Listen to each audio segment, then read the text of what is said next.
Johanna Kalowski, vous vous intéressez depuis très longtemps à la médiation. Oui, depuis presque 30 ans.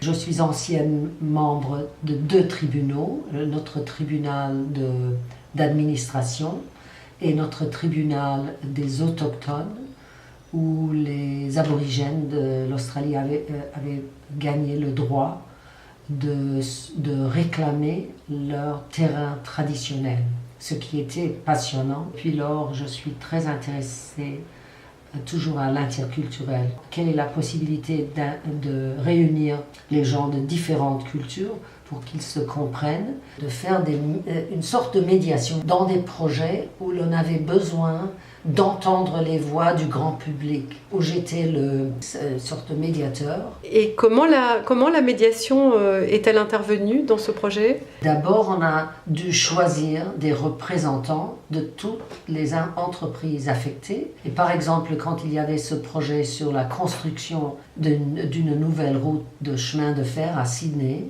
moi j'avais le droit de consulter de thèmes qu'il fallait discuter, circulation, bruit, les avis des ingénieurs sur les aspects techniques. Et curieusement, les individus avaient beaucoup à offrir, beaucoup à proposer aux ingénieurs, ce qu'ils devaient faire pour ne pas augmenter la colère des propriétaires, par exemple. Et c'est là où nous allons avec la médiation en Australie, au-delà des disputes. Et pour vous, Johanna, qu'est-ce que la médiation apporte dans ces projets? Je crois qu'elle apporte une sorte de respect au public.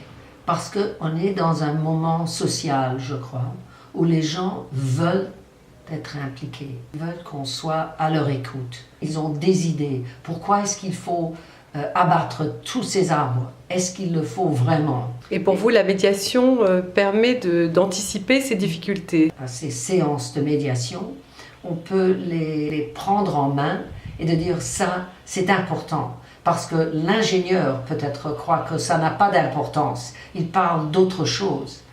Mais si les gens vraiment veulent parler des arbres, il faut mettre les arbres sur la liste des thèmes qu'il faut traiter. Et le médiateur, quelqu'un qui est formé en médiation, peut bien comprendre, peut bien prévoir ce qui va mener à un différend, à une dispute. Et c'est ça qu'on apporte. Je crois que le tiers est très important dans ces situations-là. Les entreprises n'ont pas le temps de se trouver sur le parquet. C'est beaucoup mieux pour eux s'ils peuvent se mettre d'accord d'une manière à l'amiable, disons, que de se trouver dans des différends qui deviennent vraiment des procédures ou des litiges.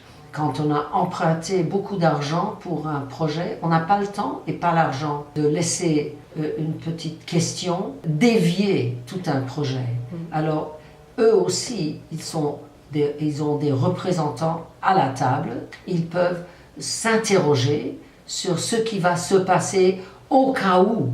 De cette manière, on peut prévoir les problèmes qui surgiront si vraiment quelque chose d'inattendu arrive. Le médiateur apporte au projet, c'est que le médiateur est une sorte de traducteur entre 2 ou 3 différentes cultures. Le technicien, le manager, ces gens-là utilisent un langage complètement différent et surtout, ils ne se comprennent vraiment pas. Tout le monde est dans son monde et j'essaie d'unifier un peu, de réunir les 2 mondes. Vous êtes australienne, vous parlez un français magnifique et nous vous remercions beaucoup d'avoir accepté de nous accorder cette interview en français. Merci beaucoup.